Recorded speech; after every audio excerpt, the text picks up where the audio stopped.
বাংলার বিরুদ্ধে শক্তির মহড়া দেখালো রাজ্য দলের ক্রিকেটাররা। রঞ্জি ক্রিকেটের তৃতীয় ম্যাচে অবশেষে পয়েন্ট ঘরে তুলল দল। অধিনায়ক মণিশঙ্কর মুরা সিং এবং হনুমা বিহারীর জোড়া শতকের কারণে প্রথম ইনিংসে লিড নিয়ে শেষ করল ম্যাচ। রঞ্জি ক্রিকেটের প্রথম অ্যাওয়ে ম্যাচে হোঁচট খেল বাংলা দল। প্রথম দুটি ম্যাচে 12 পয়েন্ট নিয়ে শীর্ষস্থানে থাকা বাংলা ত্রিপুরার বিরুদ্ধে পয়েন্ট হাতছাড়া করল এমবিবি মাঠে। ত্রিপুরা দলের পেশাদারী ক্রিকেটার হনুমা বিহারীর শতরান এবং অধিনায়ক মণিশঙ্কর মুরা সিংহের শতরান রাজ্য দলকে লিড নিতে সাহায্য করল।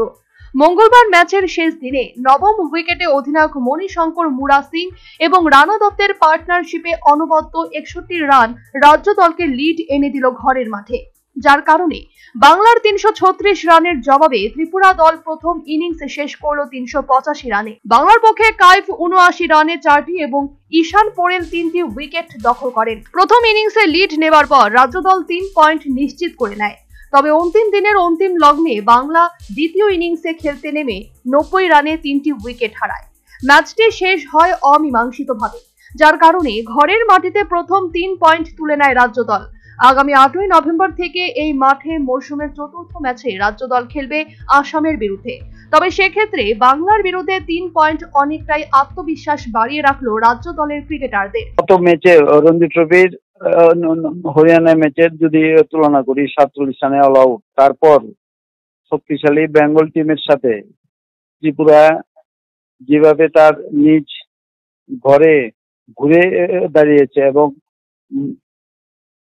অস্বাভাবিক আমার মনে হচ্ছে যে বেঙ্গল টিমের মতো শক্তিশালী টিমের সাথে 3 পয়েন্ট পাওয়া একদম দারুণ। এই বিষয়গুলো সন্ধানে তার পাশে মণিশঙ্কর মুরা সিং, হনুমান বিহারী তার সেঞ্চুরি, বিশেষ করে মণিশঙ্কর মুরা সিং এর এই কঠিন সময়ে যেভাবে সেঞ্চুরি করেছে তাকে প্রমাণ করে টিম যদি একতাবদ্ধ হয়ে বা দলবদ্ধ হয়ে যদি আগামী ম্যাচগুলিতে খেলতে পারে, এইভাবে খেলতে পারে, তাহলে ত্রিপুরার আগামী ম্যাচগুলিতে ভালো খেলবে এই প্রত্যাশা আমার আছে এবং সবসময় ছিল প্রত্যাশা।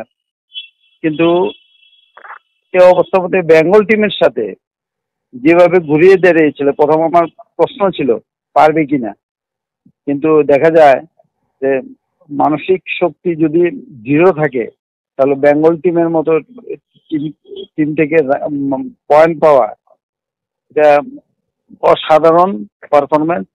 আগামী ম্যাচগুলিতে ত্রিপুরা নিশ্চয়ই আরো ভালো খেলবে, এই অনুপ্রেরণা নিয়েই আগামী ম্যাচগুলিতে ত্রিপুরা তার ফলাফলকে যথেষ্ট শক্তিশালী করবে এই আশা রাখে। Bureau report, news vanguard.